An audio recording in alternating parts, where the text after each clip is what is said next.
What's up, guys? Ooh, couple seconds left on the song. Although I don't think anything's actually playing.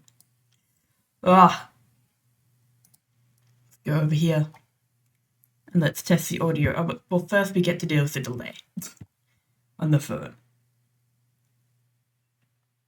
Yeah, I can hear my voice, my delightful voice. Can I? Hold on. Blah, blah, blah, blah. Yes. The audio is working, chaps. It is the middle of the day. In fact, it is 1:30 p.m. Not my usual time. In fact, it feels really quite strange to be streaming when I can clearly see that the sun is out. Because usually it's pitch black. There's nothing to be seen. Most people are either asleep or having fun times. Right now, I can just hear the waking world because I stream right next to my window. It's bizarre. I don't quite know what I'm doing. It's so early in the day that I'm still eating my brunch breakfasty thing, which is an English muffin with butter, served with a side of sultanas, dried apricot, macadamia nuts, and walnuts. You just went down to eat? Yeah. It's a strange time to be live. I think the Twitch statistics they're not promising for this particular hour. That being said, I'm determined to stream semi-frequently Mondays around this time, because I can. Today will not be the best representative. I want to start these streams earlier. And I want them to end a bit later. I have commitments to attend to at around 4. And I want to finish up a bit before that so I have time to prepare. For some reason, like always, you were about to go to sleep. Yeah, like always. I feel like you're always sleeping. It's really funny. But, the more streams I get in, the closer I get to affiliate, which means more rats for you.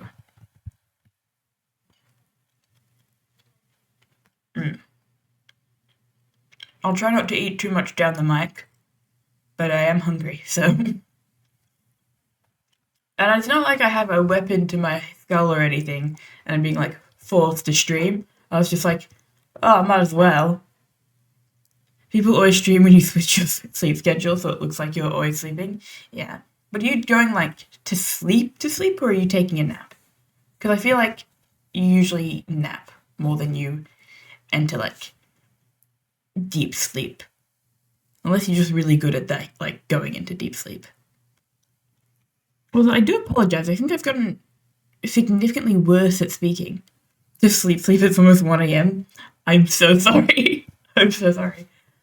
The good news is that it will be a pretty chill stream today, because I'm going to be planning a novel. I have to write a novel. Tomorrow I have to actually pitch the novel. And if you're unfamiliar with the pitching process, you basically need to have a really firm grip of what your book is about. I had to submit what the assignment was, last week, and then I was thinking about it, and I was like, all right, I know the concept, but actually I don't know what I'm writing. So we're going to be doing an outline of the book today. You normally go to sleep at 5 a.m., so it's fine. You're all good. You can go to sleep if you want. You can go, me, off to dreamland. I don't know. I just, felt like it'd be interesting to show some of my writing process. Ugh. Which scene am I using? Well, that's a good sign. If it's showing up, should be. Alright, that's bizarre. What on earth? Alright, there it is. I was on the wrong thing. I needed to go to a different scene. And now I need to check chat. Chat check. Well, that's a good sign. The chat overlay isn't on. Love that. Why isn't it on there? That's bizarre.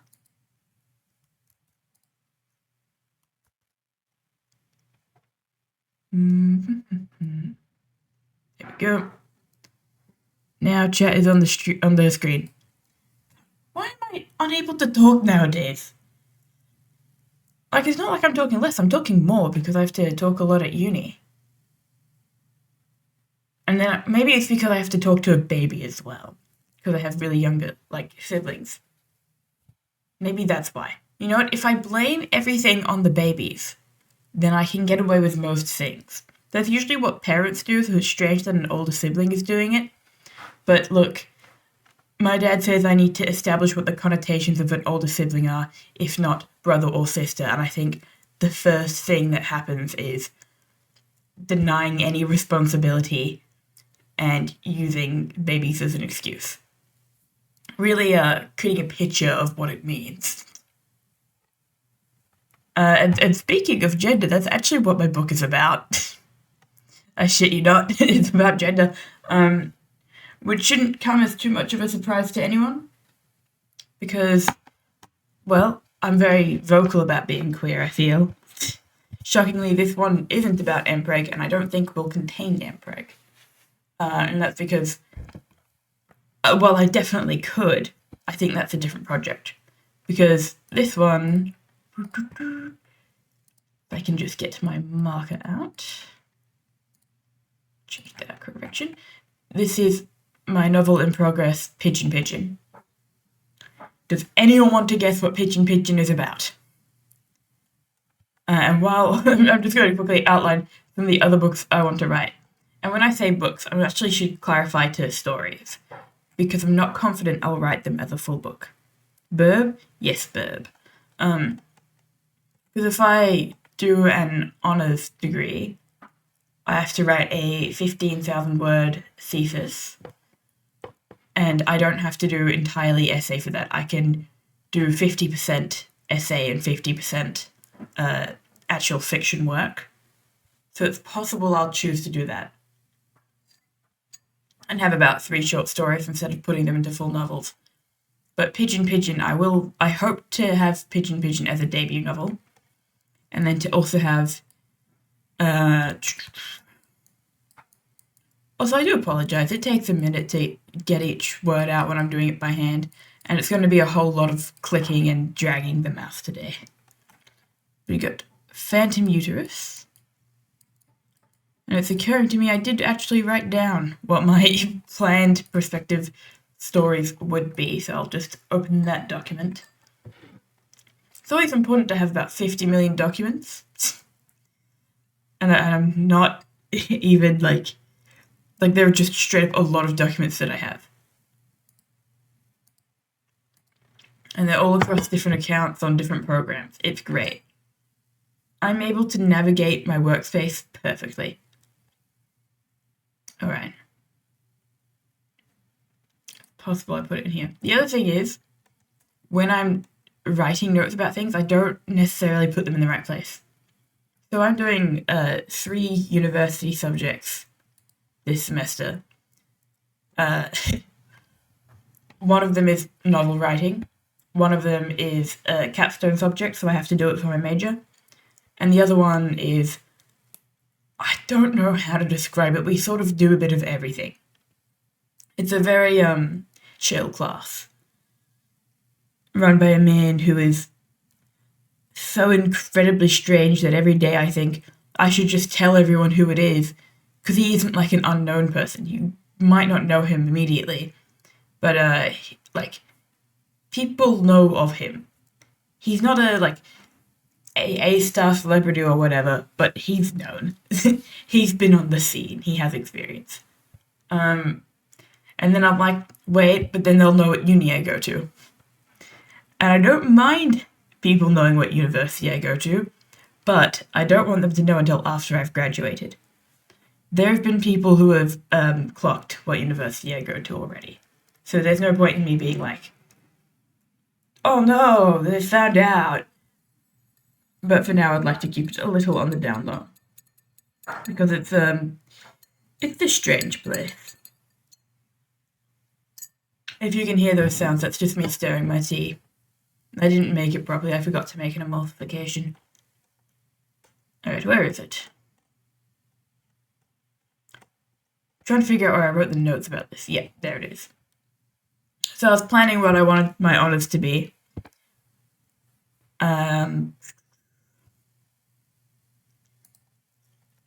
There's Phantom Universe. This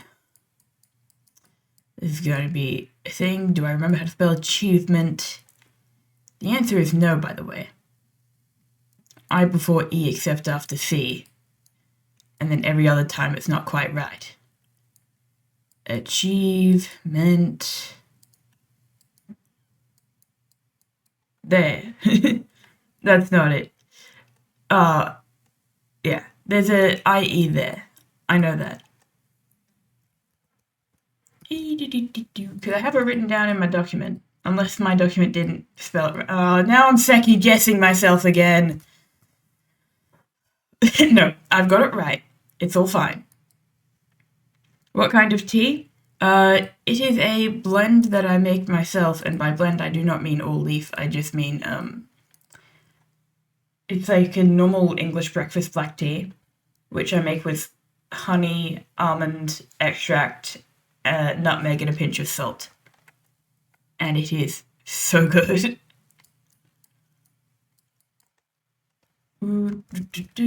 It's so good that I even got my financial advisor to taste it. She usually doesn't like the things I make because we have a different sort of preferred palate. But she really liked it too. And also my mum liked it, which is even more rare because usually my sister and I could agree on some things, but my mum, no. Very, very different palate. Oh my god. Whee! The thing is, I forgot to mix in the... When I make this drink, I have to sort of emulsify the salt, nutmeg, honey, and almond extract together first. Because then it, doesn't separate when you pour in the hot water and milk. Oh yeah, I also add oat milk. It's oat milk and dairy cow milk. It's really creamy. It's so good. But because I didn't do that emulsification in the first step, there's like a thin layer of oil at the top of my drink. So I have to stir it quite frequently.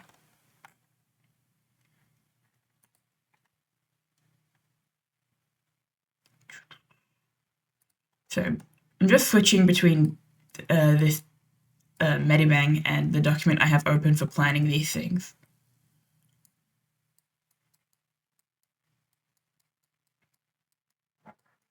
Australian.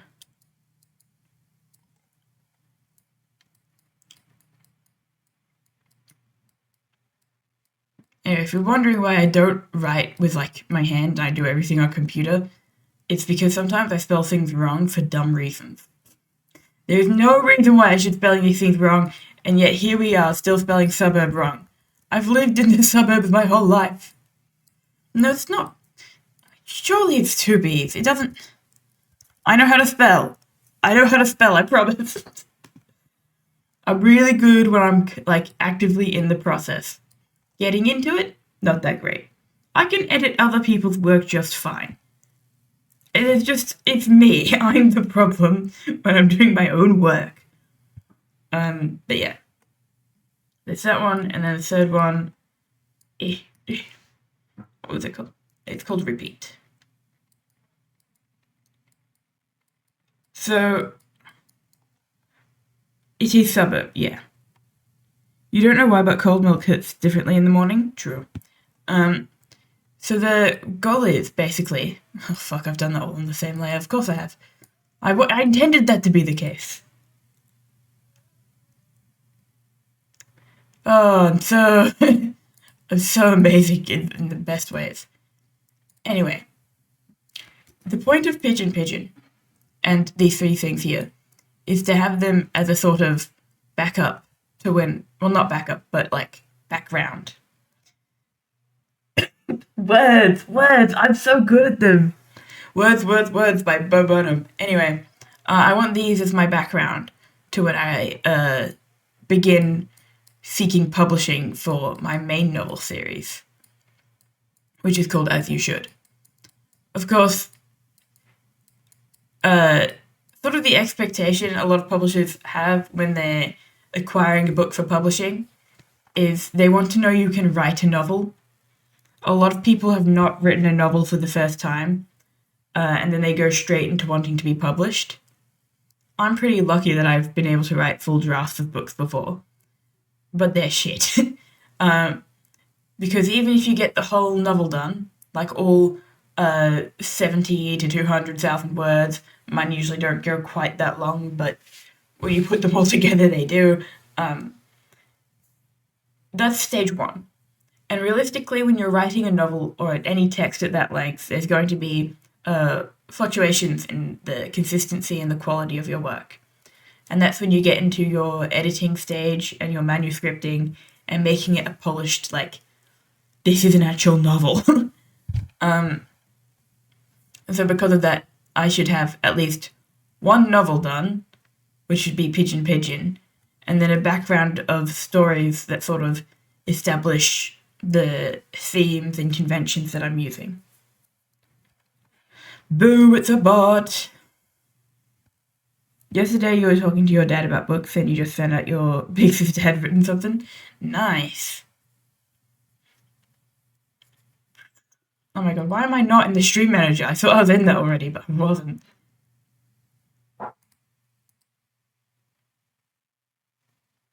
It was the continuity of Harry Potter. Oh, thank you, Kyo. I was taking 5 million years to get to that. Okay, cool. Stream previews being so strange. Anyway. Do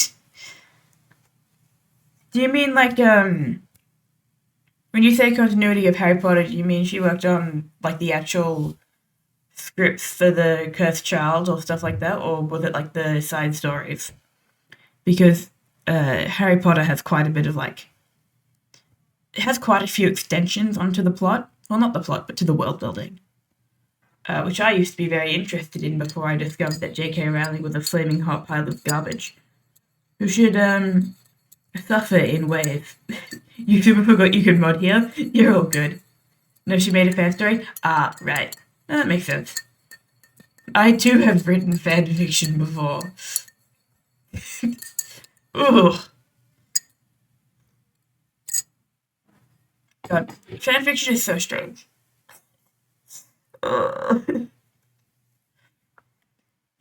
Shockingly, that did have Mpreg in it.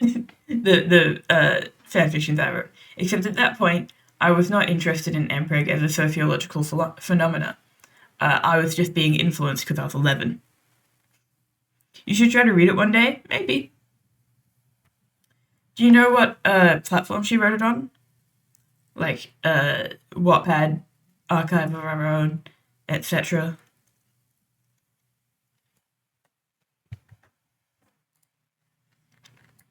Paper? Oh, that takes hard work and dedication. I just don't want my hand to get a cramp. And also I hate having to keep track of papers.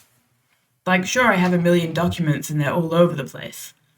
But it's much easier than loose papers.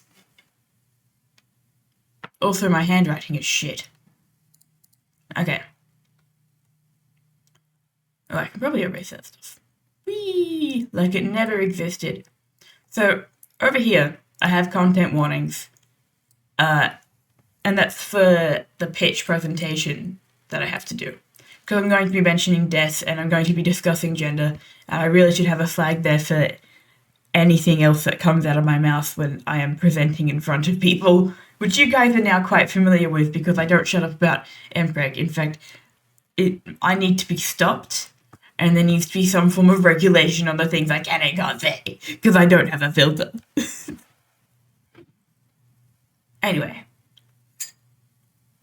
The two things that I sort of focused on were highlighting the sort of genre that I wanted.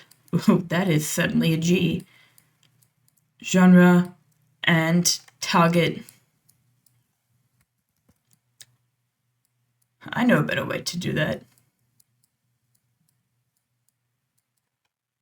Target word count. Most debut books, somewhere between that 70 to 80,000 word count. They don't want to do anything too high for a first book because that takes resources for something that could be shit. So I'm aiming lower in word count. Now the actual draft I write can be anywhere. For all I care, I can write 140k. Oh my god, I'm so smart, you guys. I'm so smart. 100. I can write. I could write that much as long as I'm able to edit it down to 70k. And one of the things that sort of defines how long the writing will be is your chapter count. I don't know how many chapters I want. I know how many perspectives I want, because I'm going to be writing sort of a shifting, winding thing.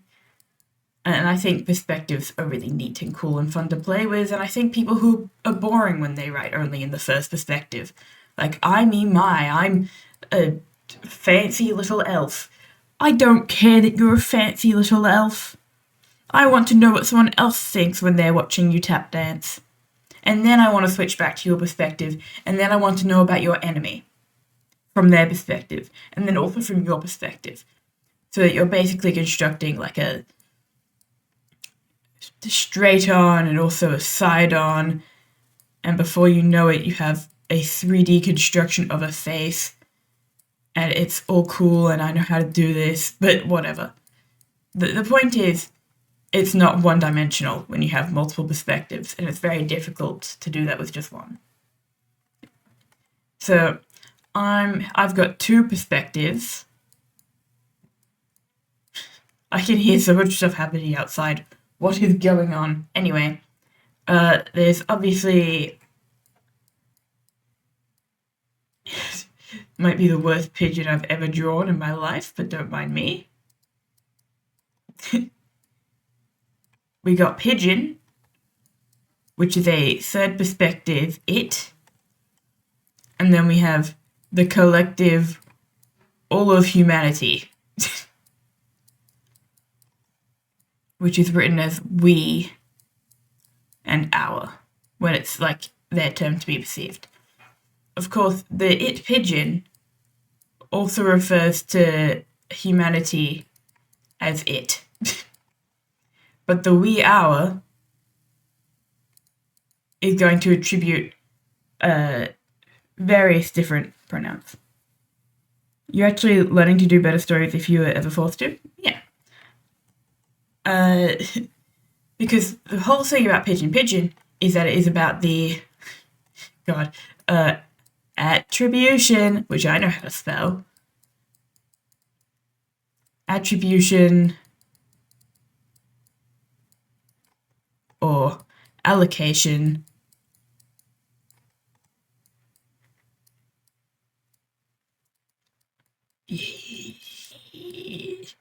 of gender.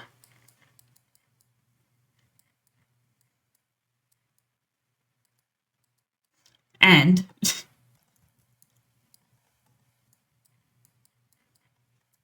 human. We'll just do social constructs.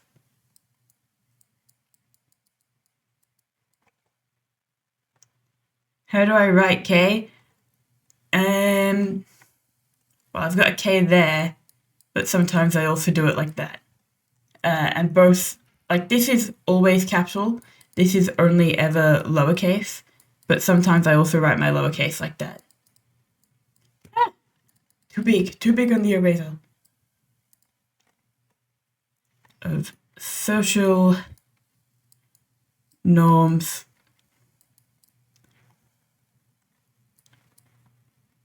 construct. Oh my god, why have I forgotten what the letter S looks like?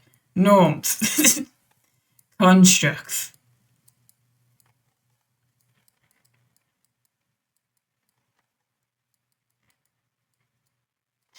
and then I'm just going to write etc.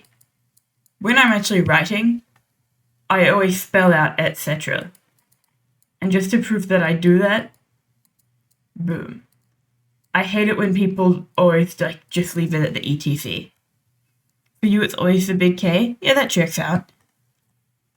It really does depend for me. But yeah, because pigeon is both an experience and an observation, which is why you're forced to observe and to experience. It's about when let's say you're at the beach. If you don't go to a beach regularly, imagine a place that is sandy, has lots of salt water, and seagulls. I'll just pull up a picture of a seagull real quick. Etc. have a space in English? Yes, I think so. Yeah, it does. In English, it does.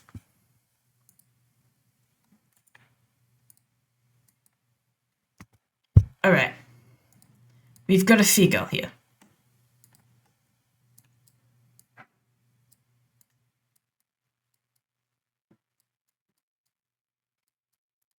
Seagull. What do you mean in English? Well, etc. is Latin, I'm pretty sure. This word is and. Etc. I actually don't entirely know what etc. is meant to be. But I'm pretty sure it is meant to have that space there. But I don't think it's incorrect to remove it and to push them close together.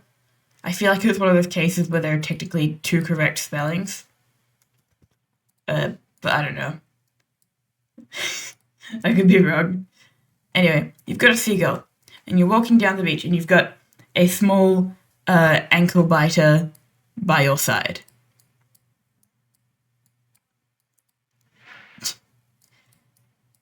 This is famously how the children walk. La la la. Sorry, delightful drawing today. In Spanish, it's etc. altogether. Interesting. You're walking down the beach. You've got this kid. And your kid, he's not necessarily your child, but for this exercise, you were in possession of the child, so it is your child.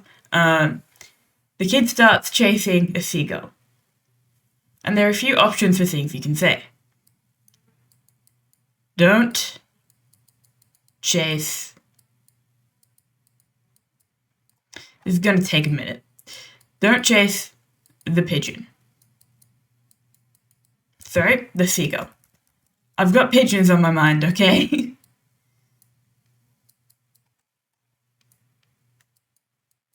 Don't chase the seagull. Don't chase it.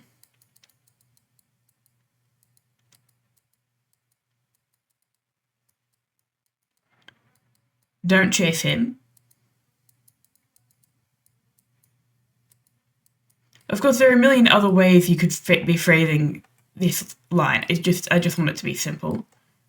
And on the very rare occasion that you have someone trying to be a feminist, they'll say, don't chase her.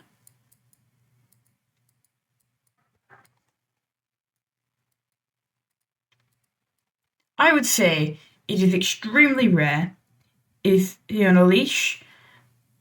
Who said it was a he? Reaper, you've just done the thing I'm writing about. You've presumed the gender of the child. I might have actually called the child a he anyway. I don't mind. Don't chase the bird. Why not chase? That's not what this exercise... Ooh, barcode had just updated.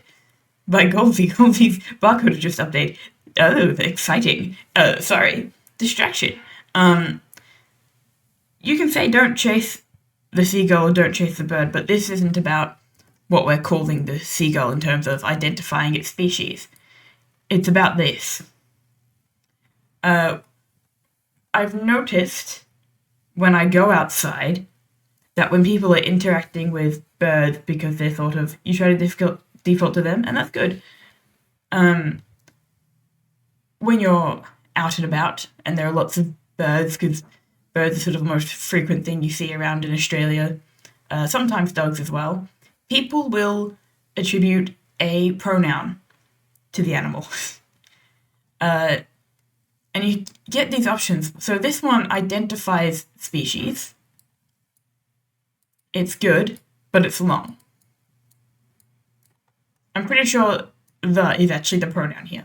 I could be wrong though, because I didn't study it, okay? Don't tell anyone. But my pronoun knowledge is quite basic. But I'm pretty sure the is like, hold on. Google. It's not a pronoun, but it's related to pronouns, I'm pretty sure. It's an article. And an article comes, the article specifies a noun, right? I knew it wasn't a pronoun, but I knew that it was important for, like, introducing the next word. But then that takes too long, so most people don't do that. Most people will choose it or him. It says not human. Not human. Him is a construct. It's also a norm. I feel like it's like how people call their boats like a her. Like she's a beauty, things like that. It's very different to there's a chaotic bird, we're going to call it a him. And so it's one thing to default to gender neutral pronouns for people. It's another thing to do it for animals, because it is a gender neutral pronoun. And if you ask me, I actually quite like the it pronoun. I think it's great because it doesn't have the annoying evil sound. So I actually like both of these pronouns, in case you're wondering. They, them, though, is much easier to describe to people, because a lot of people have a very negative perspective of it. They think it is othering,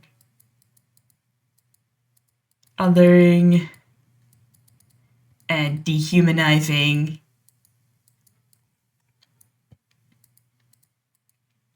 And granted, it has been used in those ways. It can be used to be like, that's not a woman or a man, what the hell is it?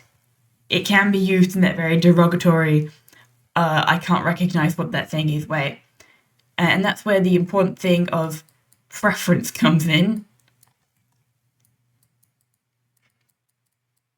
Preference.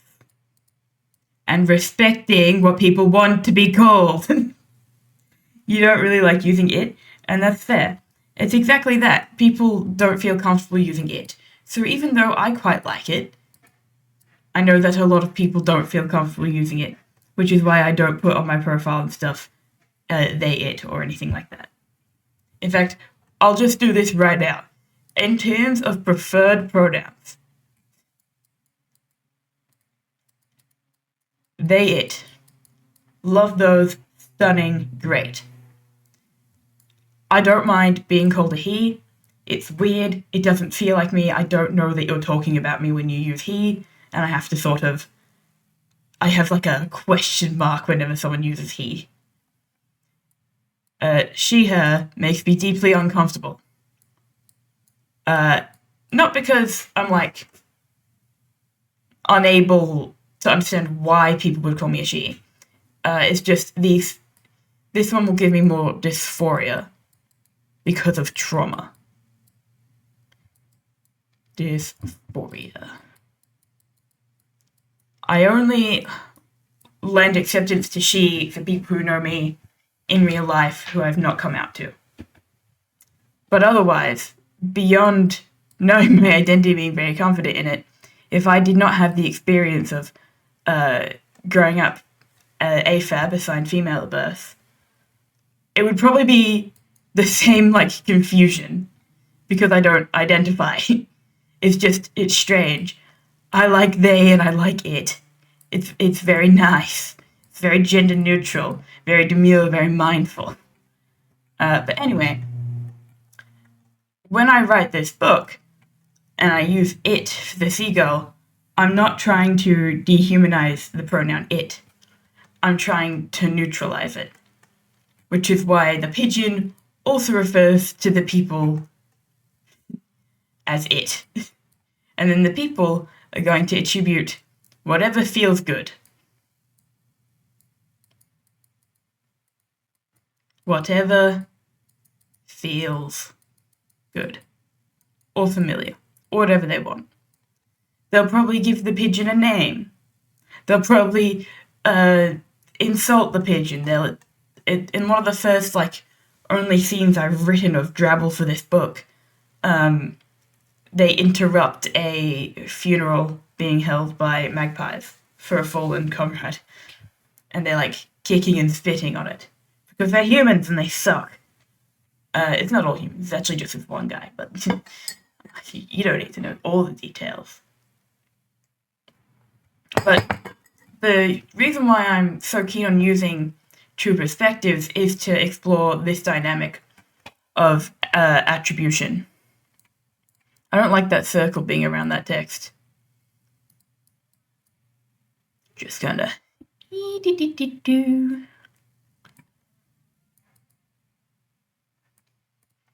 There we go, lovely.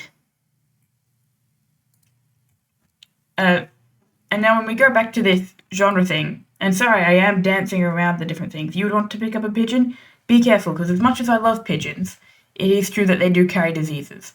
And that's not their fault, it's because we abandoned them. We domesticated them, and then we went, actually, fuck you, now we're going to just hate you for some reason. Probably because they carry things so well. But, we could have fixed that! The poor pigeons! I really want pigeons as a pet. And I think when I'm older and, living on my own, I will aspire to have pigeons. Maybe even more so than I want a cat. No, I want a cat pretty badly. It's a matter of which one happens first. And then whether or not I'm able to maintain a household with pigeon and also cat. Alright. So when I'm doing the genre, it's queer fiction, obviously. In Spanish, we give pronouns to every noun. Yeah. I do know that in a lot of languages there is that automatic attribution of a pronoun, of a gender to things, which I still find weird. You might have better chances with ducks instead. Maybe. Pigeons are pretty friendly. But yeah, because I learnt French for a bit, so I do know that some things just automatically have a assumed gender. It's like the boat thing again. And I still find that weird. I still don't like that. Since I know you do kayaking. But still, pigeons are friendly. I don't know much about duck behaviors. I'll be dead ass, I have no idea. Anyway, it's queer fiction, which means I've got queer characters, and also I'm a queer author, so automatically it's going to be queer, because I'm not, writing about a normal thing. There's going to be satire, and it's important that I use satire for this neutralization of it. Over here we've got surrealism and magic realism, which are sort of contradicting because of magic realism being based on the real and surrealism being a very intentional, distortion. And that's very intentional. Because once again, we've got two perspectives. Two perspectives! It's so fun! And that's also why I use the term dabbling. Because I'm not married to either of these genres. I'm just dabbling. We've got speculative over here. And honestly, I'm going to look up a definition of speculative as a genre, because I know what it means in my heart, but I do not know how to put it into words. And that's because it is quite broad. It's an umbrella term of fiction that encompasses all subgenres that depart from realism. So it's also got like supernatural, futurism, anything like that. It's your fantasy, but with a little bit more literary fiction twang. It's the fancy way of saying this shit ain't real.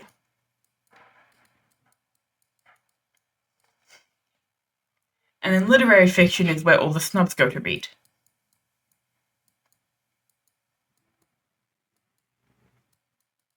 That's a joke, by the way.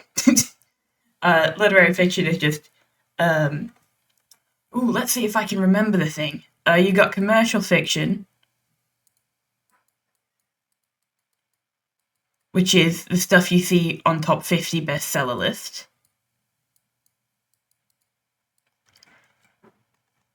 And bookstores, and just easy to find, and is written for general audiences.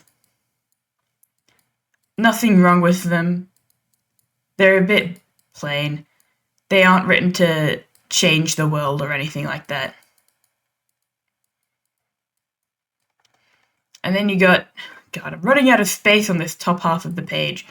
No one's forcing me to do that once again. I'm just silly. Whee! Commercial fiction.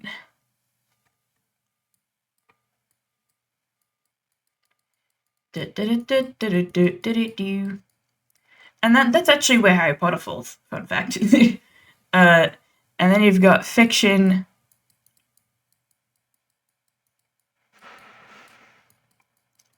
Literary. Swear to God, I know how to spell, I promise.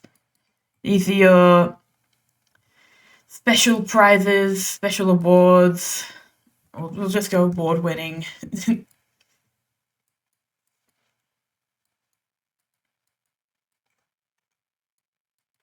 Award-winning. I know that looks like an M, so I'll just... really easy shortcut. Award-winning, experimental, not necessarily experimental, but you know. Experimental, niche, high quality. Or just higher quality, typically. I know how to write letters, and I know what they look like. High quality. And then there's another one. Hold on. Sneeze. Oh, bless me. Do not let any nasty spirits enter my body. Okay, we got literary, commercial, and there's like a crossover.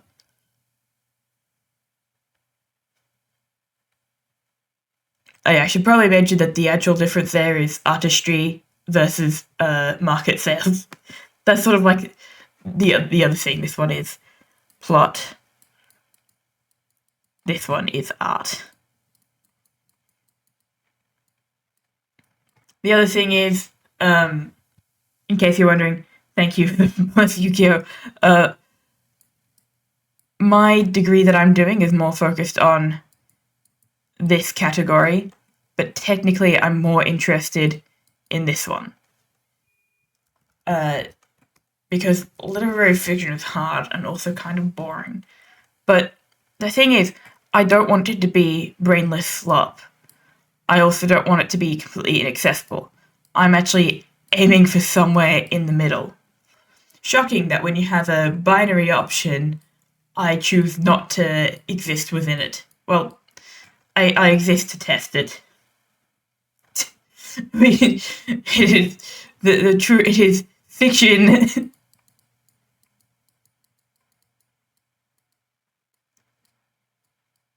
Non-binary.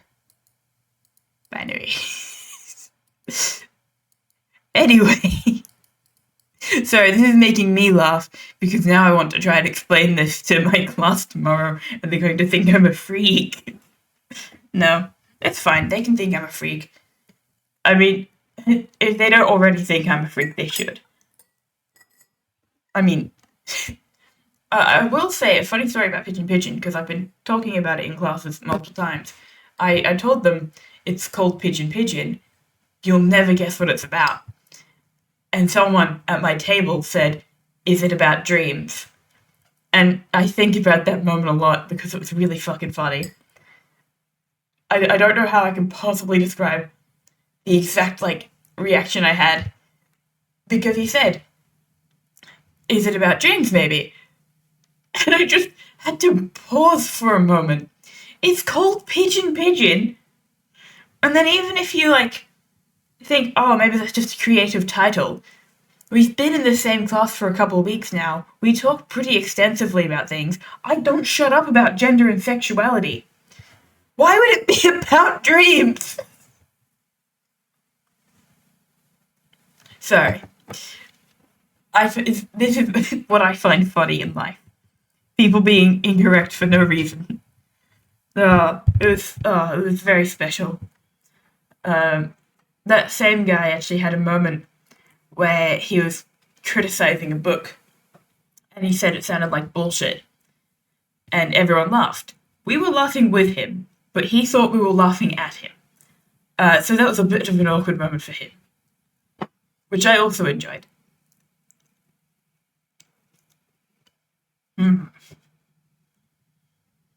I got to sit at someone else's table. Unfortunately, I absolutely refuse to move. I'm a very, self-imposed seating plan person, and when people move around the different tables, I get very upset.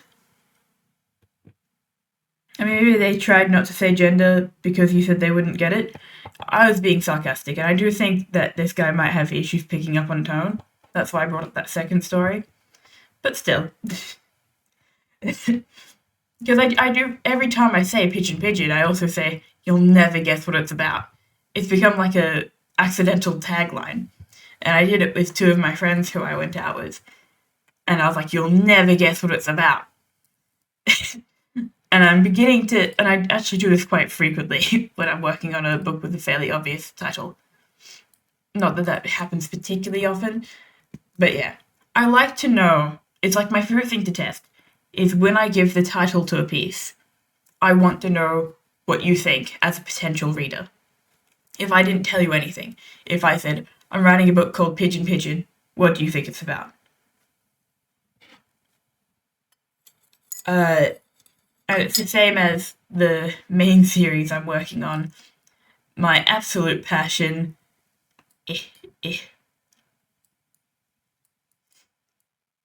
as you should.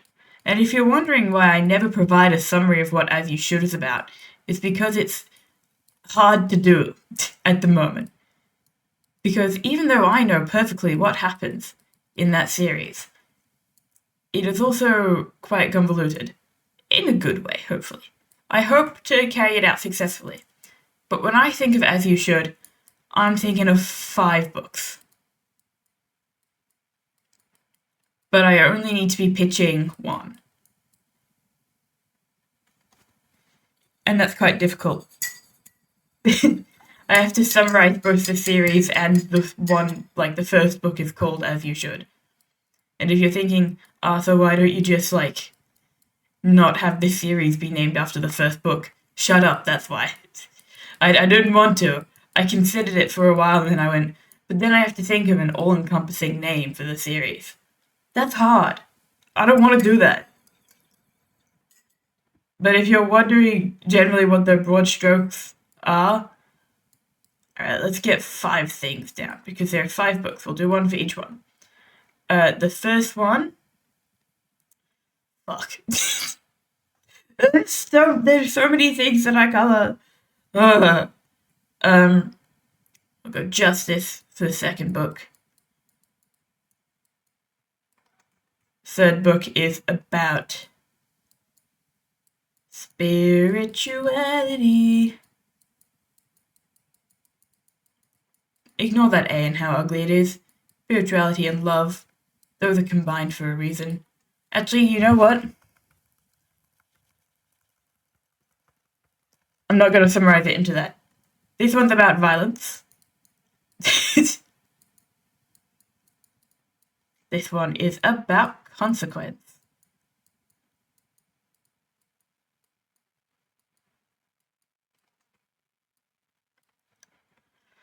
God, how do I summarize that first and third book?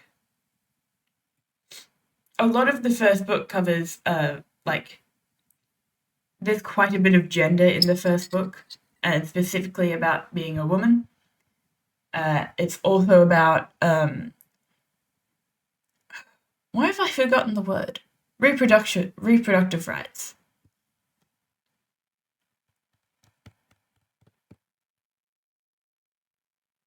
When you saw the title, you thought it was misspelled.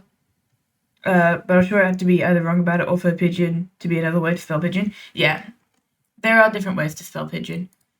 I'm pretty confident that I have not spelled pigeon wrong, but yeah. Pigeon.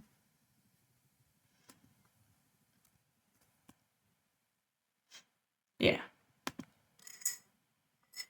I think pigeon with a D is an archaic spelling of pigeon. That's what Google says, at least.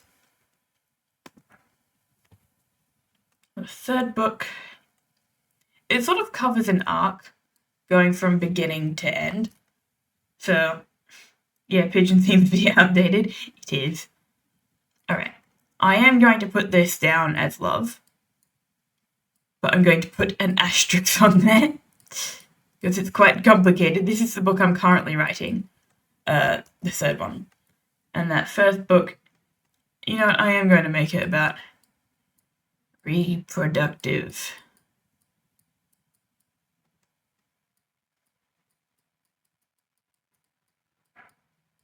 You know, no. Rights of the body.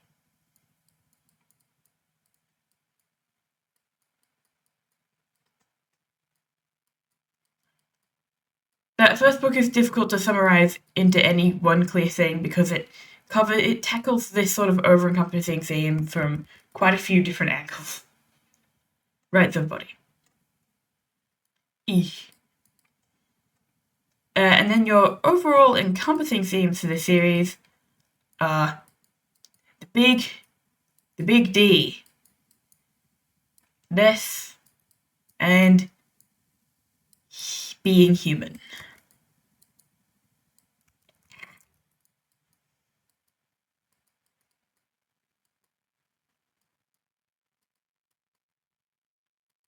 Now the issue here is, this sort of concept map for As You Should, and this theme in particular, that's lit fiction.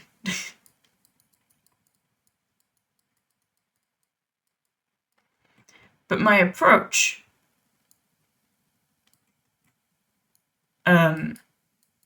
beginning, mid, should probably write that as rising conflict.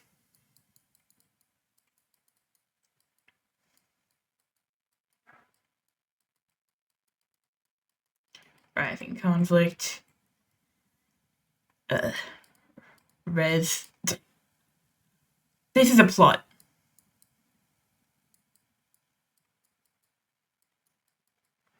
Which is more commercial. So I basically am constantly combining these things.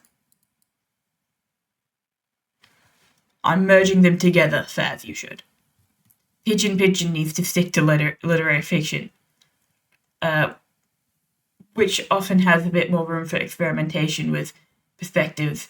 Not that As You Should doesn't have perspectives, because it has 5 perspectives, 5 pubs, 5 books.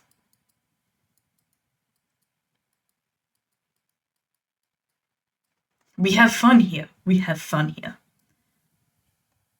Right. So what I need to think about is how am I going to structure this book? So the narrative of As You Should has this arc that goes inciting incident in book 1, and that's really more of a up thing. Then we got our justice, things get a bit more stable. And then we got, in the third book, things begin to rise, and then we got book 4, and then there's a slow dipper, and then there's book 5. We end up here. This is not like the most typical thing, but it's your basic linear story. The other type you sort of end up with is the circular or circular story, where the problem over here is solved directly by calling the problem again. No, I don't know how to explain the circular plot, but yeah, it's basically the answer to the question is the question. But yeah. And when you begin a book, because this novel writing class that I'm doing for Pigeon, they are only marking the first chapter, or the first opening to the book.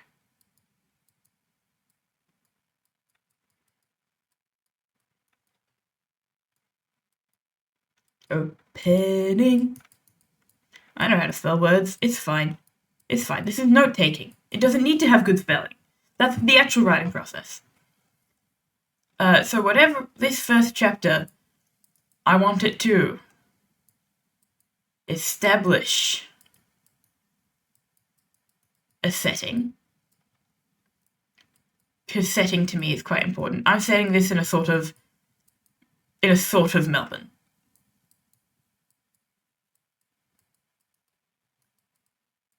It doesn't need to be specifically Melbourne, it just needs to be sort of. Why have I done an extra F there? That was completely unnecessary. Sort of Melbourne. But Melbourne is going to be relatively interchangeable with Sydney because they're actually quite similar places. A little fun fact, because neither of you guys are really from Australia, let alone Melbourne or Sydney, but there's a long-standing beef between these two cities in the two states, where you basically go back and forth between people going, no, Melbourne's better, no, Sydney's better. They're pretty much the same. And I say that as someone who has spent time in Sydney and spent time in Melbourne. There are differences, but they're redundant differences. My favourite difference is that there are more publishing houses in Sydney, which makes me feel very sad about Melbourne. But the coffee is better in Melbourne, so not that I drink coffee. The cafes are better in Melbourne in general. Because yes, the coffee is better across the board, but also we have other drinks that are good. Like my favourite one, a London fog. Anyway, I want to establish a setting, and I want to ask a question. Ask a question. Let's see if I have any good examples just at my desk already. I should, because I'm pretty sure I have my favourite book, Cock and Bull, here. Don't mind me just throwing books around, just from my desk to my bed. Alright. When I say ask a question, I don't mean it literally has to be, what is the meaning of life? When you ask a question, or when you pose a question in the beginning of a book, you are telling the reader immediately what you should be thinking about during the book. Cock and Bull, which I'm just going to write here. Cock and Bull.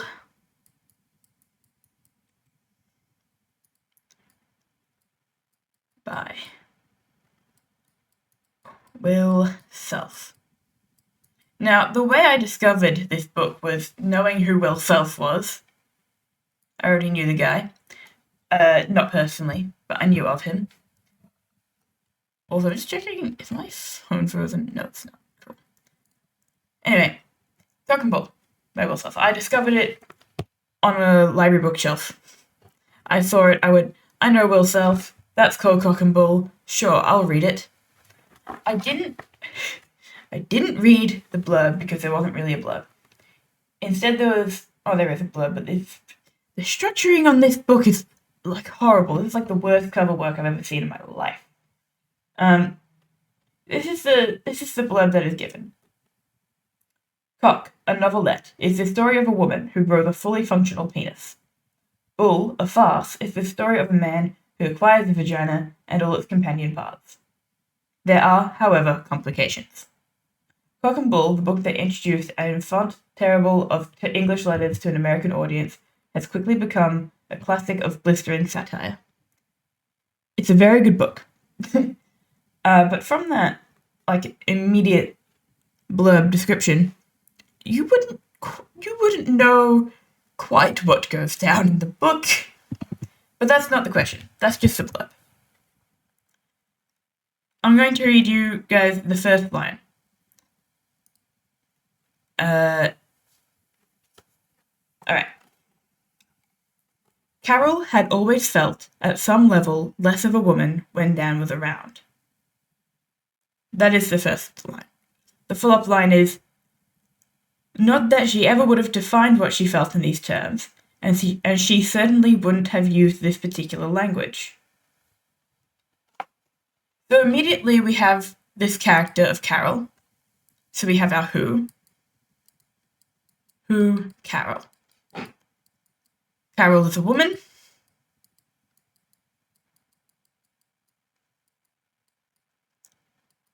And Carol has a relationship with Dan,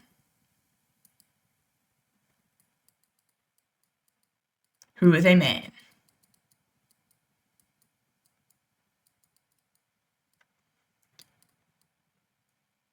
With man, Dan. And he makes her feel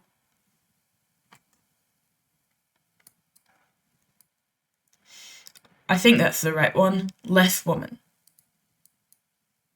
So we have this immediate question, what does that mean? What does it mean to feel like less of a woman because of a man? What does it mean to feel less of a woman, full stop? What we also have on this page is, we know that she completed 1/3 of a degree in sociology. She was exposed to feminist radicalism. And there's this other bit. So while men weren't necessarily stupid or chauvinistic, neither were they phallocentric or empowered by the male phallic hegemony. And women, on the other hand, they weren't depressed, oh no, and neither were they alienated. Of them, never let it be said that their discourse was vitiated. And I apologize if I pronounced any words wrong. I'm really bad at speaking. I don't know how many times I have to repeat that. But anyway, you know from that first page, this book is about gender. Gender, yeah, gender. Excellent.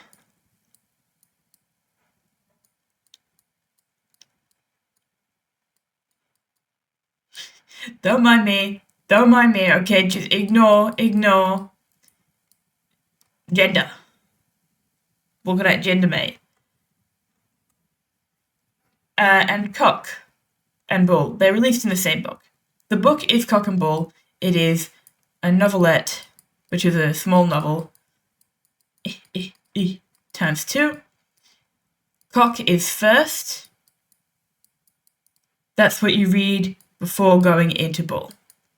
So all of Cock is also a prequel to Bull. Not prequel, as in they connect in a sort of narrative way, but just in the way that they are presented. And if you wonder what the names of each chapter are, for Cock, these are the chapter titles. I just felt like I should share them. The Prelude, Climbing on Board, Frond, like Frond, Dave 2, It, How One Becomes What One Is, The Lager of Lamotte, and The Icing Gun. I want you to guess what The Icing Gun is about. And then Bull, which is the second novelette in the book. These have very interesting names. Metamorphosis, First Impressions, Seduction, Pursuit, Apotheosis, and then an epilogue. And the first line, I'm sorry, I need to provide all this context. The first line of Bull. Bull, a large and heavy-set young man, awoke one morning to find that while he had slept, he had acquired another primary sexual characteristic, to wit, a vagina. The vagina was tucked into the soft, tendon-edged pit behind his left knee. It is quite conceivable that Bull wouldn't have noticed it for quite some time, had it not been a habit of his to lightly explore all the nooks and crevices of his body prior to rising. Now, Bull, Carol in Cock rises to this social gender and behaviors, Bull immediately has this physical, biological.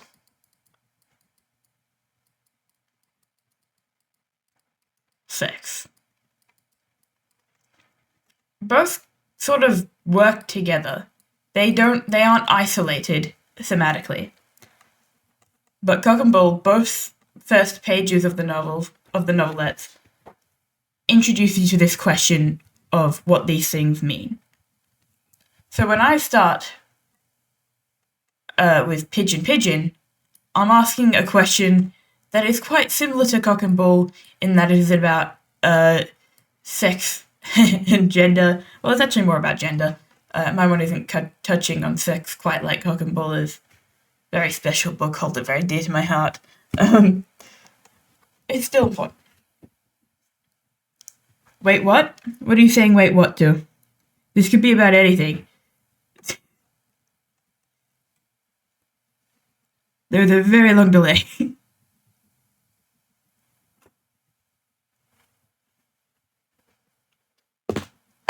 Oh yeah, Cock and Bull for Pigeon Pigeon would be referred to as a comp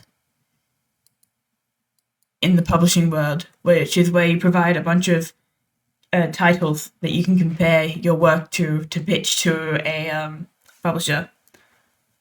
What was that about him exploring? He explores his body every morning, so he's this rugby player and he's just like checking out his body to feel his muscles and stuff. I don't think that's an inherently sexual line. I just think that's Bull being kind of like really on it.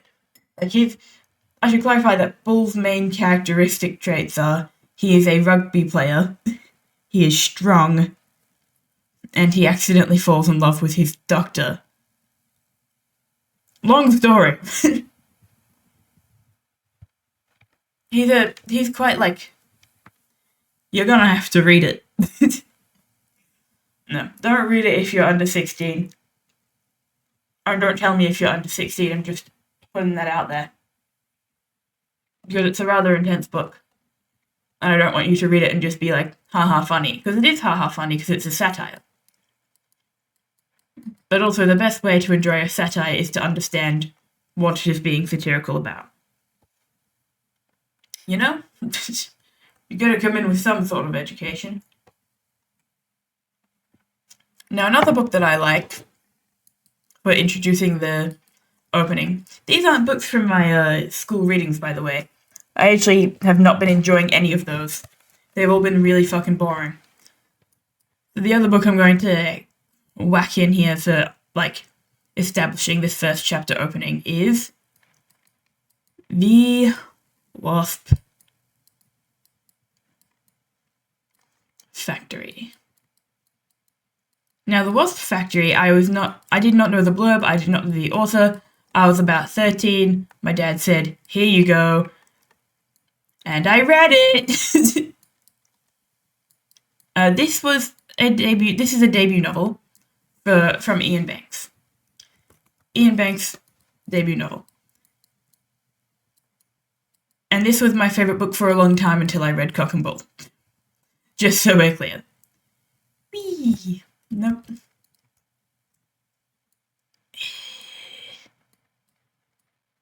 The Wasp Factory. The Wasp Factory, very good book. I'm going to leave it mostly vague, but I am going to... I'm going to read you the blurb,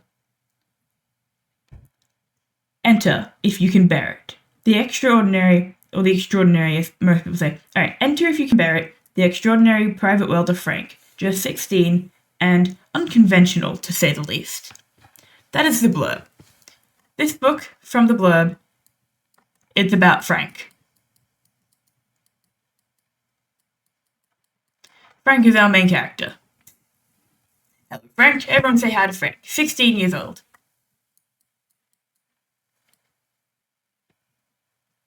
Oh, fuck, that's interesting.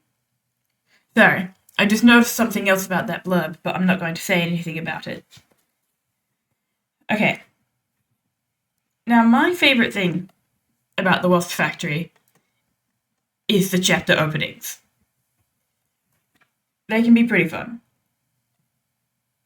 The first chapter, not nearly as interesting as some of my favourites. I'm going to read you a few of my favourite lines from this book, because I hold it very dear to my heart. But first I'll start off with the very first page. Chapter 1, The Sacrifice Poles. I had been making the rounds of the sacrifice poles the day we heard my brother had escaped. I already knew something was going to happen. The factory told me. The factory?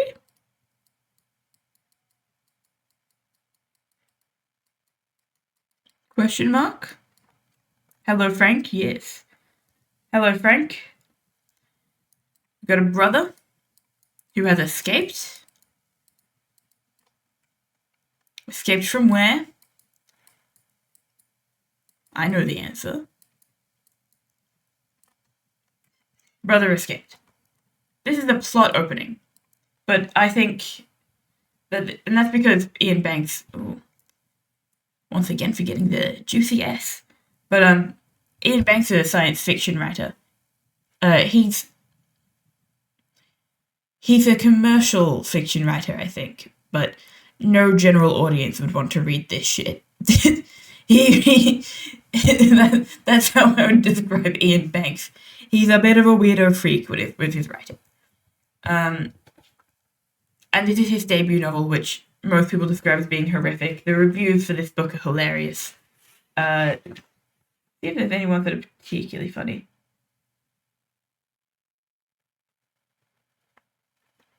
This is from the Evening Standard. This is one of the reviews of the book.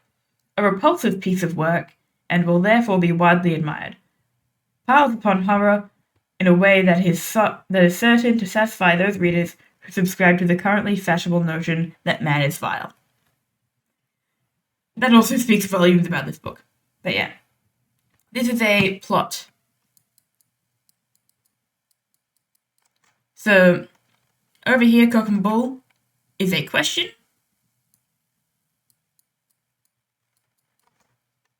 The Wasp Factory is a plot. It's your commercial, literary, not mutually exclusive, but these are two different types of books. Now, the chapter 1 opening, not nearly as fun as my favourite one, chapter 3. I could be wrong. Sorry, I'm just enjoying the other chapter opening. Oh, where are you, chapter 3? Right. I'm going to read you the beginning of chapter 3 of The Wasp Factory by Ian Banks. This is by far my favourite opening to any chapter in any book. I'm going to have a swish of tea first.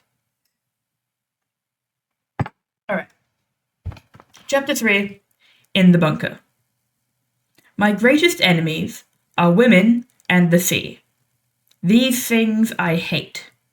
Women because they are weak and stupid and live in the shadow of men and are nothing compared to them. And the sea because it has always frustrated me, destroying what I have built, washing away what I have left, wiping clean the marks I have made. And I am not all that sure that the wind is blameless either. The sea is a sort of mythological enemy, and I make what you might call sacrifices to it in my soul, fearing it a little, respecting it as you're supposed to, but in many ways treating it as an equal. It does things to the world, and so do I. We should both be feared. Women, well, women are a bit too close for comfort as far as I'm concerned. I don't even like having them on the island. Not even Mrs. Clamp. who comes every week on a Saturday to clean the house and deliver our supplies. She's ancient and sexless in the way the very old and the very young are, but she's still been a woman. I resent that for my own good reason. Oh yeah, you made a certain someone read that. Correct. Stupid, I don't see that. It's not about what you see, this is how Frank the character sees the world. Frank is a sexist. So in chapter 3, very sexist. Misogynistic. I'm not writing misogynistic. I know how to spell it. I just don't want to. I can't be bothered. I have to think about it too much. And believe it or not, that's not even the. That's my favorite chapter opening to any book. Sexless sounds like you. Haha. Almost 2 a.m. You're going to sleep. Alright. Thank you. Here's another one. This is the opening to chapter 4. If you thought chapter 3 was crazy as an opening. Often, I've thought of myself as a state, a country, or at the very least, a city. It used to seem to me that the different ways I sometimes felt about ideas, courses of action, and so on, were like the differing political moods that countries go through. It has always seemed to me that people vote in a new government not because they actually agree with their politics, but just because they want to change. Somehow they think that things will be better under the new lot. Well, people are stupid, but it all seems to have more to do with mood, caprice, and atmosphere than carefully thought out arguments. So, chapter 4. If it wasn't already obvious, that's delusions of grandeur. Chapter 4. Delusions of grand. I know how to spell that word totally, not just putting in rough shapes of what letters could be there. Delusions of grandeur are very common in things like bipolar disorder, what's it called? It's not nihilism, it's not nepotism, but it starts with an N. Why have I forgotten this fucking word?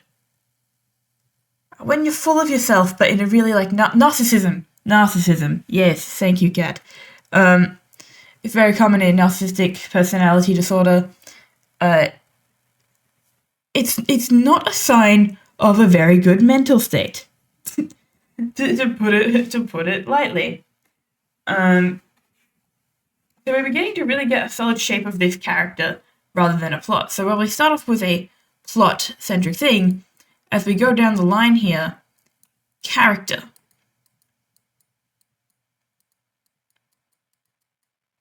Which is literary, or more common in a literary novel. Again, not mutually exclusive, just like what you'd just more what you're expecting to see.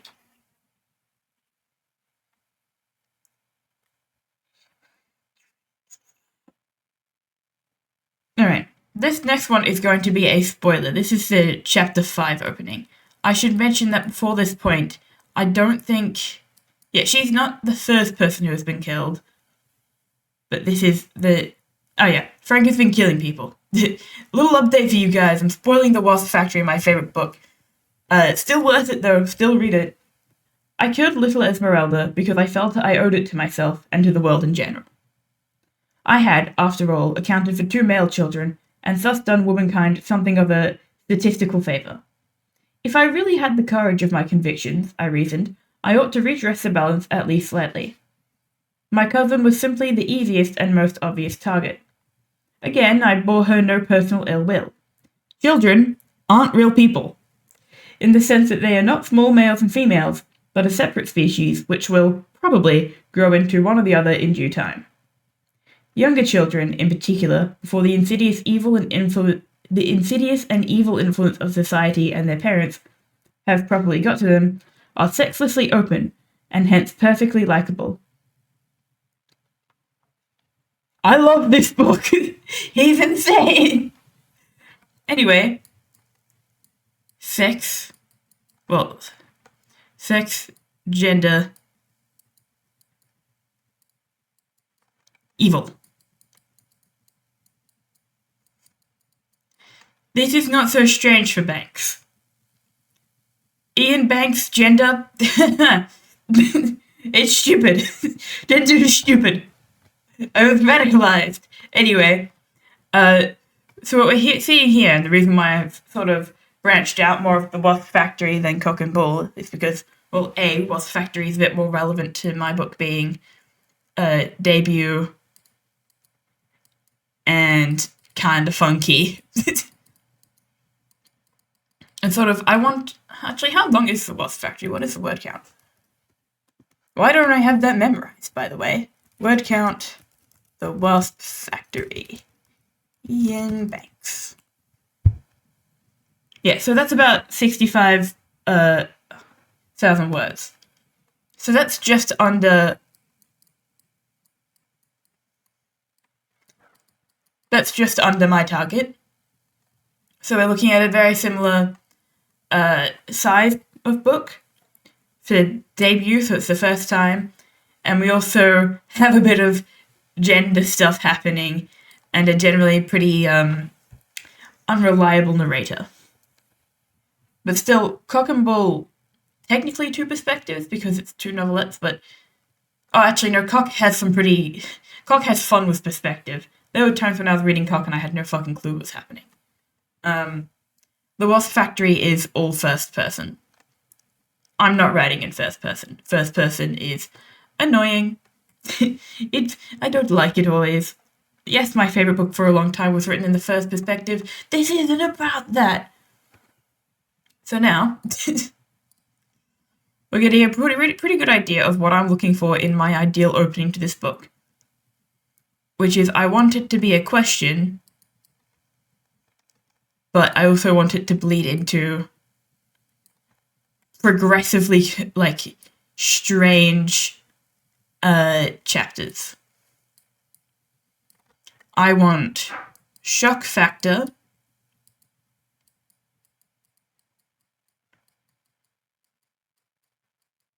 and a little bit of radicalism. Radicalism never hurt anyone, famously. Don't take my word for that, I am making a joke.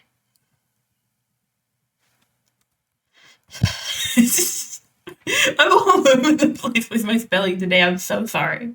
Oh, Jesus. This is why I don't write on stream, because I'm perfectly comfortable doing it when I'm not talking.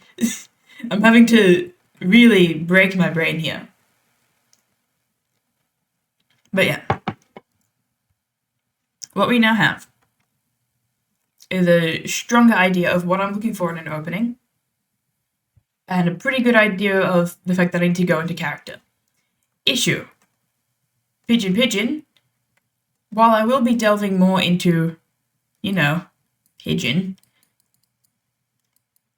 the way Pigeon Pigeon is written, at least how it has been in the conception of it in my head,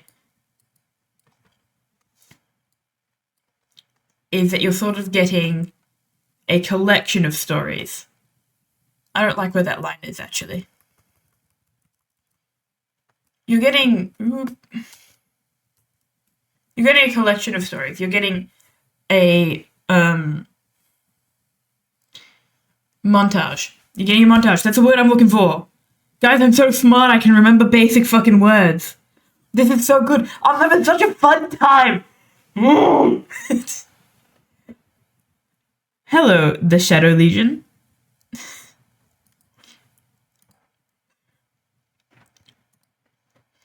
I have a new follower thing.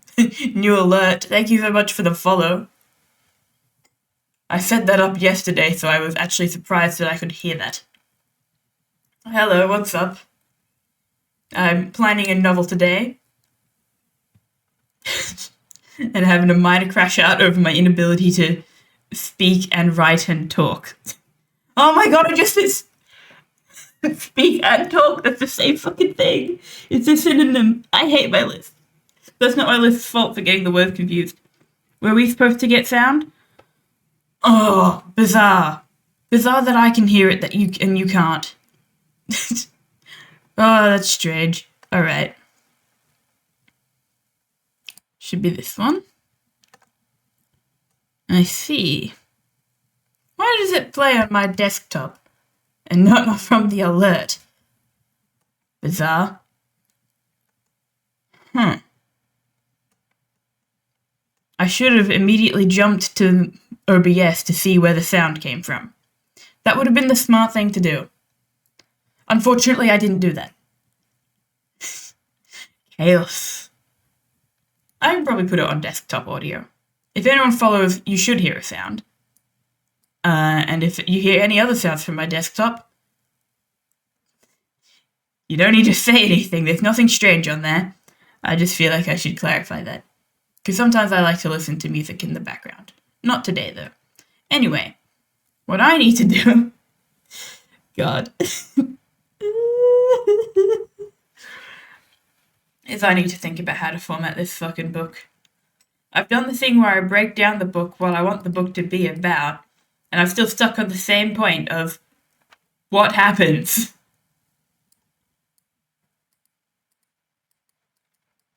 What? I've got my who, I've got my where, I don't give a shit about how. I know my when, vague, future-y, but not too far away. I don't got my what. What the fuck am I doing? What am I writing about? It's not plot, it's not... I'm so used to doing plot by plot. This shouldn't be that hard. I'm just struggling for no reason. Alright. Pigeon. It's the end of the world. I know that. I know that there is incoming... Let's see if I can remember how to spell annihilation. Don't tell me in chat, it'll make me upset. Alright. There's an A, there's an N, annihilation. I know there's a H in there. Now I'm wondering which double letter is it? Or have I done this right? There's a double N. It's a double N. This is fine. I'll remember how to spell annihilation someday. Hi Lee. Welcome to Novel Planning with Arthur, where things are going completely fine. There have been no minor crash outs whatsoever. Anyway, there's incoming annihilation. It is almost the end of the world. The first perspective in this book is a pigeon. I can spell pigeon. I know how to do it. I'm fine. Hello. How are you going? Alright. Pigeon pause. Now, the way I've started off this sort of first draft is that the pigeon is sort of on the edge of the balcony of a restaurant, I think. I don't think it's actually written anywhere that it's a restaurant. That's just how I sort of think. I have had bad people from the past coming back up, Nightmare. Oh. Small question? Go ahead, Reaper. While I set up. There's a street. There's a road. How did I do my starting soon overlay? My starting soon overlay is... Actually, hold on, is one long screen that is decorated. And then I went onto another program and I just moved it through a frame. So, you're gonna go eat something? Good idea. So let's say this is the actual thing. That's what you guys are seeing. Let's just gonna do that. What basically happens is I just move it like that. Am I accepting VC invasion today? I don't mind if you pop in. I am kind of trying to do work, but I don't mind. So we start off with this pigeon who is sort of watching the street below. We meet some of the other birds. I've decided the pigeon is going to have horrible, horrible beef with finches. I don't know why. I just felt like it.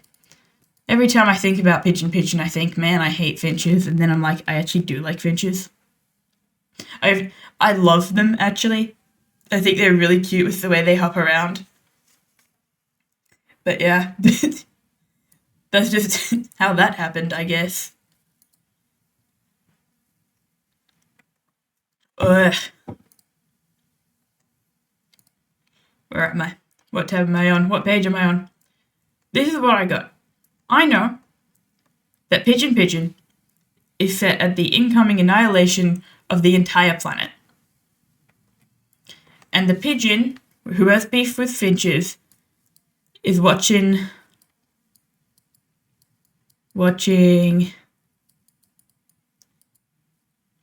humans.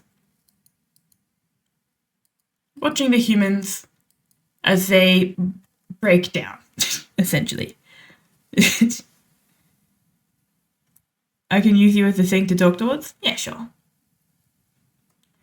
I won't be live for that much longer, actually. I will also say that. Because I have prior arrangements. So I'm probably going to end at about half an hour to prepare for that. Let's see if in half an hour I can get a basic fucking plot structure. Whoa! It doesn't need. It's. Oh, stupid literary fiction and your stupid plot, non-plot, bastard fucking. Ugh! I'm fine. I'm fine.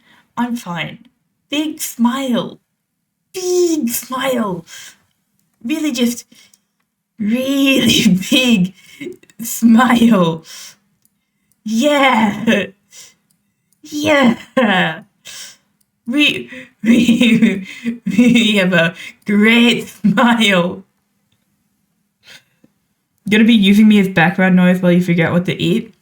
I'm so sorry that I'm your background noise while I crash out over my novel writing. Big smile. I'm having a great time. Anyway, it's all fine and dandy over here. I might. I'm just gonna deep breath. Everyone, we're going to do a deep breathing exercise. We're going to inhale. 1, 2, 3, 4, 5, 6, 7, 8. That was an inhale, that was me holding my breath, and now we're going to breathe out for 8 again.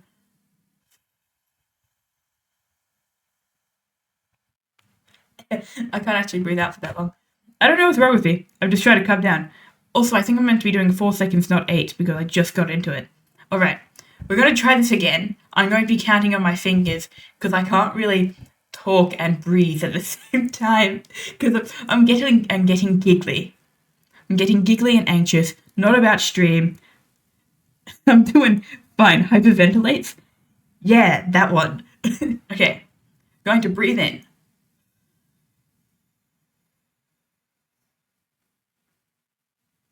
And now we're going to hold. And release. Alright. We're regulated, everyone. We are calm and we are regulated. And we're going to plan this fucking book so that when I have to explain it at my pitch tomorrow, I know what I'm talking about. More than just vague, I'm going to blow people's minds. Which is, of course, the ideal. If people are recommended a text written by me, or written by someone else but recommended by me, I expect them to in some way feel a slight shift in their life. That is my goal. I want people to feel impacted. That can be happy impact, that can be terrible impact. It just gotta be an impact. There gotta be a thing that people feel. I feel like I'm actively becoming worse with my words. How amazing. Alright. in my chapter 1, moving on, in my ch 1, so far I have I think it's about 600 words from memory that I have already written. It establishes a scene. Something is wrong. I spelled scene right, and I've just drawn all the letters very similarly to each other. Hold on. I want to be able to read my writing. That's the correct way to spell scene. Chat, I think I'm losing my mind. I didn't fucking iron wrong. What the fuck? Just an important letter there. I'm fine. I'm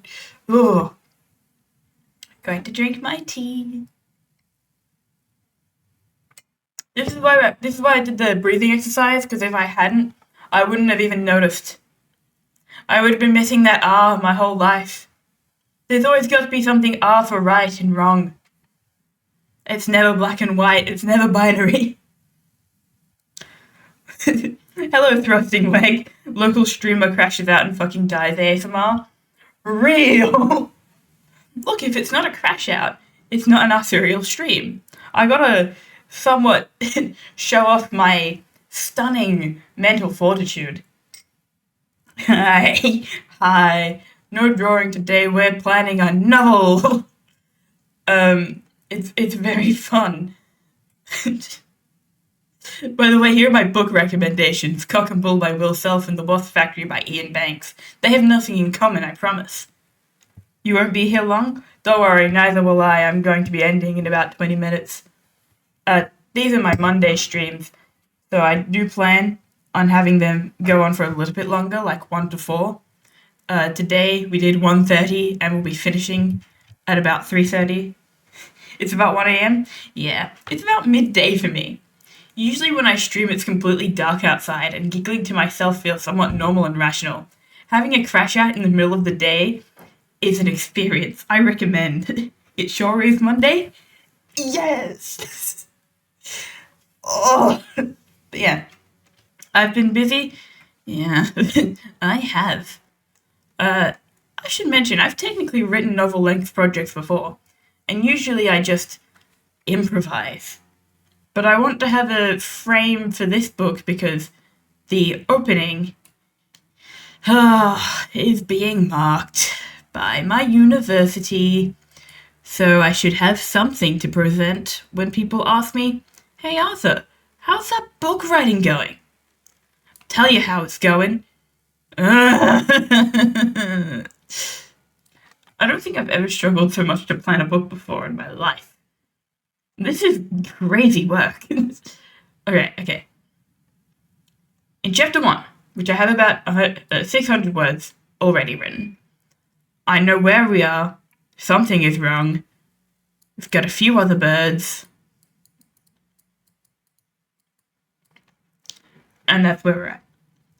Because I have to provide a certain amount during something called workshopping, which is where everyone reads your work and criticizes it, and you have to sit there for it. It's really fun. It's like, unironically, I love workshopping with people. It's a bit weird to do on Twitch, but if anyone ever wants to send me their writing during stream, happy to workshop it. Live workshopping. The only reason I won't do my own work is because the writing I mainly work on, either it's for uni, which means I can't share it until after it's been marked, or I want to publish it, which means I have to be very careful with who has access to it and who sees it. It's called Being Afraid of Having Work Stolen. And then, as for the university stuff, if they see that your text has been written somewhere else, they'll accuse you of plagiarism. And that's not fun. What if all you write is gay smut? Power to you. You can still publish your gay smut.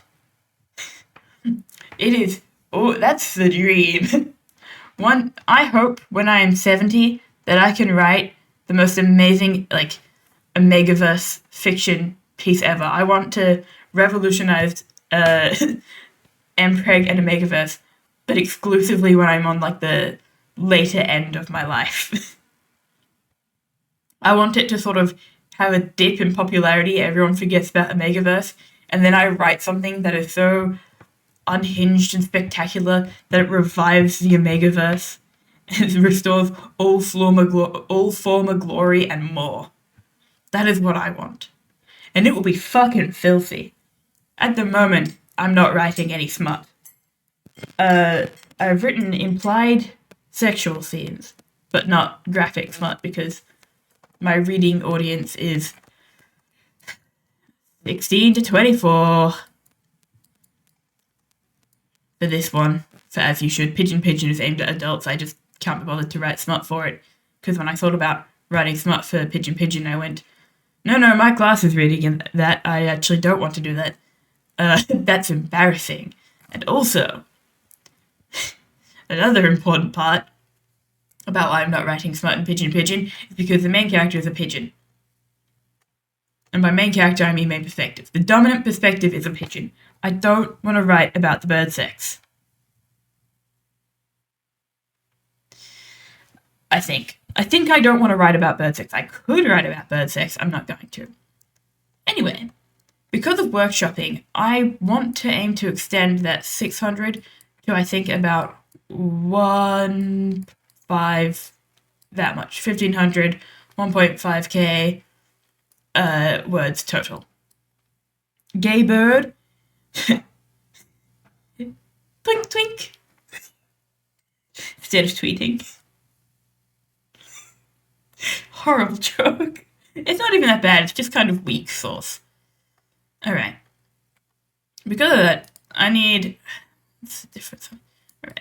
I need about that much more.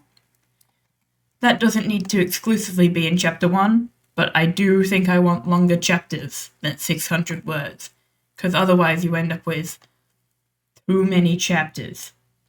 Which is fine for As You Should, because there are 5 perspectives.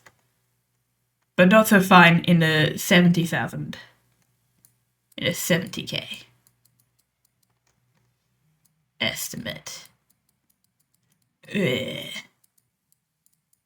Now, there are a few ways to split 70k. You can do 70k... 14 chapters. And I think that's about... Hold on, guys. Let me just check something. I might be a little bit silly. Why would I want you to do 25? No, I want to... Yeah. Alright. That's about 2k per chapter.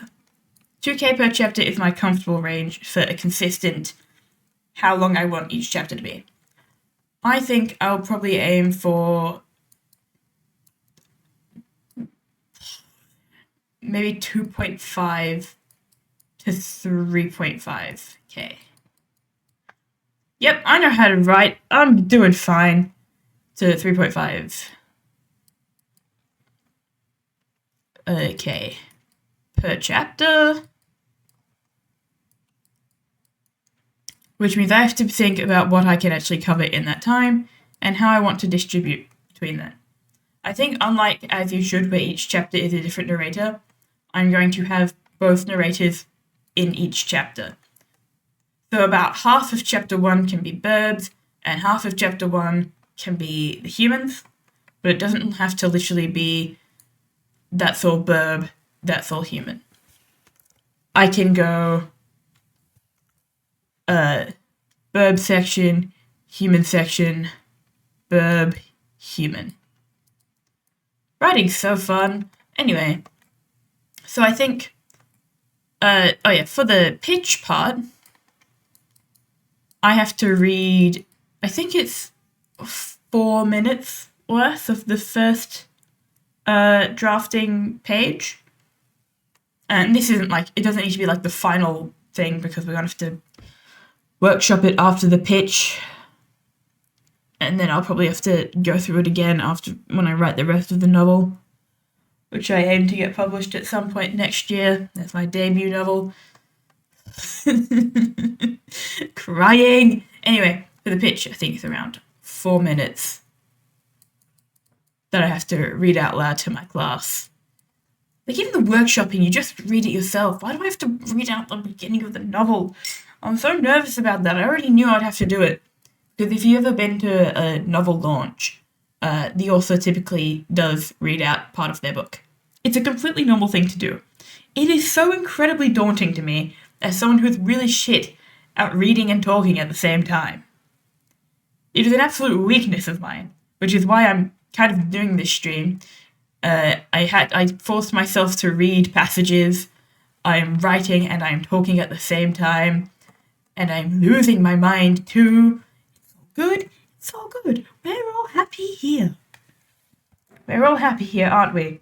Aren't we, chat? We're all happy, right? We're happy? Yeah? Big smiles? I know what my first emote will be. God. Anyway, in my 4-minute pitch, I probably want bird, and I need to introduce the weirder pronoun humans. You're dying inside? Aren't we all? Because I'm narrating humans as we, our, us. These are inclusive, I think they're called. Inclusive pronouns. They're mostly used by corporations. When they're like, alright team, we're going to do our horrible, unethical business. And that's because I'm putting humans in one big bubble. One big flesh mound of combined experience of humanity. That is why I'm using we, our, us, etc. So, my chapter 1 needs to have some portion of verb that transitions within 4 minutes to the humans, and then also should have something else going on. Should probably have a better inciting incident written out. Inciting incident. That should probably happen just in between here. That should be the shift. The shift between the humans and the birds should be an inciting incident. And then there should be a thematic boom. Don't ask me what that means. I'm just putting 2 words together. Thematic boom. Which will take us back to the pigeons.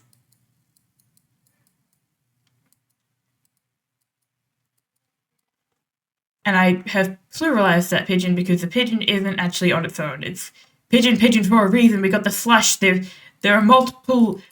Oh, fuck it. I don't need to explain myself to you. I don't need to defend myself. No, I'm joking. Don't know if anyone else has been watching Ashby, but sometimes I understand. Anyway, now that we've sort of got the beginning of our shape going, which is half a thing, we're going to transition into chapter 2.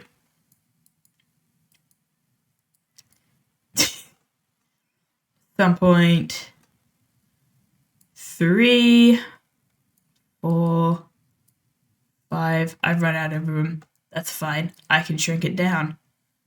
Boom. This is why I'm doing this on a creative software. 5. I think, I'm just going to keep using the Wasp Factory logic. 6, 7. We're going to go for about 7 chapters. And we're going to continue having the pigeons up here and the birds up here. So I think chapter 2 will be... we'll go pigeons into pigeons. And then we're going to go humans, which will bring us into chapter 3. And I think if this is sort of the beginning rattling, the world isn't okay, impending doom is happening, we're going to have, over in chapter 2, some flashes to the past. some context for our humans as they are being portrayed.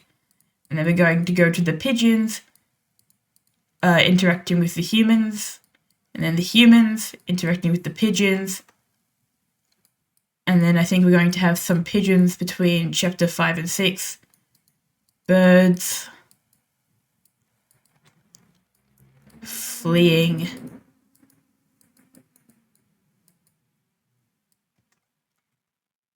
And then we're going to go back to the humans and then finish off at the pigeon. Do we see the shape of the novel? Yes. And then what we're going to have is sort of parentheses over here. Is we've got our rising conflict, de-escalation, conflict again, and then our resolution. What a beautiful shape. And they say there's no maths involved in writing. There is.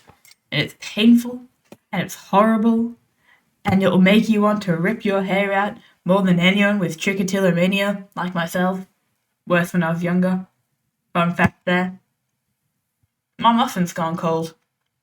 My English muffin. I need to specify that it's an English muffin, because it's more upsetting than an actual tasty muffin. I should make muffins. I digress.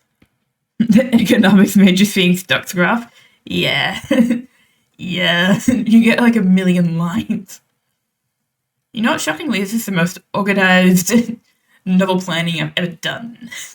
Mainly because I forced myself to break it down into parts and to explain the process of it.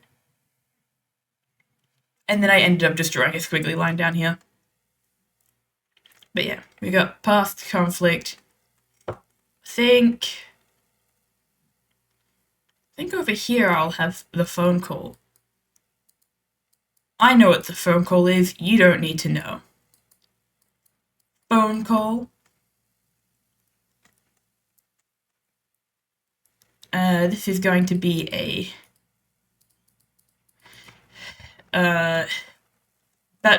this section over here is a callback all the way to this little thing that we were talking about over here. How we refer to birds and other animals and just kind of pronoun them. At least in English. Because it's like, it really does strike me as weird. Pigeons have scam call centers too? No. The phone call down here is in the human side of the story. So down here, human...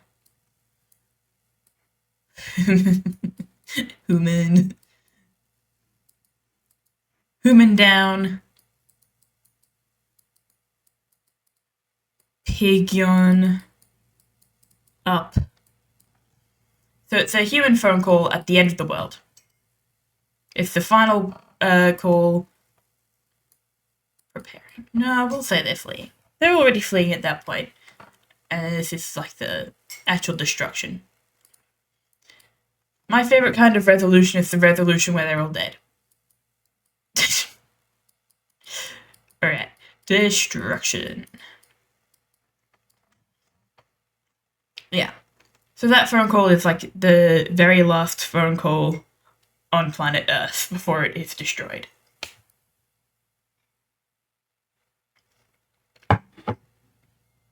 Imagine your phone rings, you pick it up, and a bird is on the other end. Look, I love that so much. I imagine it would be about... I mean, it depends on if the bird is, like, fully able to articulate itself. Not necessarily in your language, but, like, if it's, like, actively talking into the phone. Because in my experience, if you pick up the phone and it is not a human being on the other end, or not an adult human being on the other end, the other person on the line is mostly just like heavy breathing, you know? Because the other day I was walking down the street and I called my dad and we were talking, and then he was like, "Do you want to talk to your little brother?" My little brother can't talk. He can make sounds. Most of his sounds include going na na na na na na. Sometimes a bit of a da da da. He likes to click his tongue. He hasn't figured out words. It's fine. But my dad put him on the phone, and he didn't know what was happening. He doesn't know what a phone is. Well, he knows what a phone is. He finds them very distracting. But he doesn't know how they work. He is not a screen baby. He has no fucking clue what's happening. It's really funny. But yeah. Also, we're sort of reaching the end of stream, which means I need to find someone to raid. And this is a weird time to be doing that because I'm not typically on Twitch at this time. So, I think I might aim to find someone who...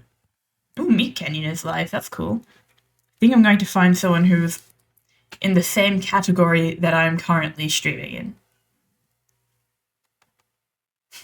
This will be fun. I'm sure there are loads of people. No, I know that don't bullshit me, Twitch. I know this is a category. I know that writing and reading is a real category. I'm a real boy. It might just be that absolutely no one else is live except for me, but then that wouldn't make sense. Alright, we'll go to co-working and studying.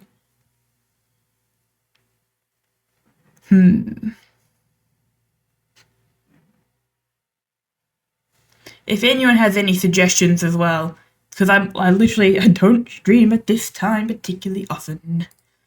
I will be, which means I'm going to have to start paying attention to who's live at about 4 to 5 p.m. typically. Let's also go to the chat and screen. I can do words so well. Oh, I'm so good at the words. You do have a few friends online? Cool. But it's Michael. I'll take a look first, because I want to try and do it. I want to pick someone who's sort of streaming something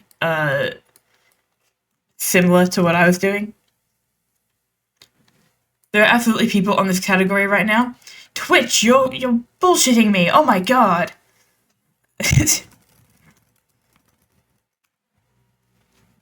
We're gonna find someone. Ooh, someone who is also working on a novel outline.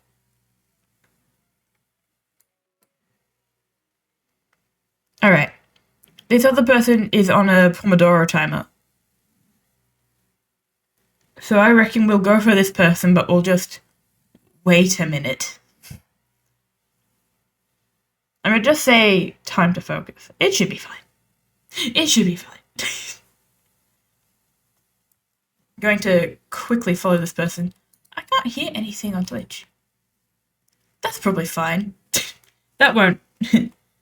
Oh, the real art? He's doing art? Yeah, but I'm trying to go for writers and authors and stuff. I know a few that occasionally stream, but it's awkward. But this person, Meg Smiley Face, who I know nothing about whatsoever, co-working stream, working on novel outline and writing. That's what I was doing. Their tags are English, writing stream, co-working stream, study work, Pomodoro timer. Alright. Ooh. Oh, this person's interesting. So, they're working on a children's book, and also 2 new adult novels. That's a multi-project worker. I don't understand people who can do that, and I'm personally struggling with the fact that I will have to do that. Yeah. This person only has 4 followers, so when we go over, we'll be sure to follow and stuff. Alright, they've just entered a break, which means we shall raid.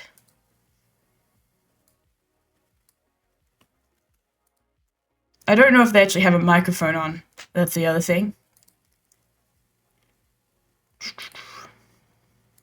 Oh, there are other recommendations that have come up. Oh well, I want this person.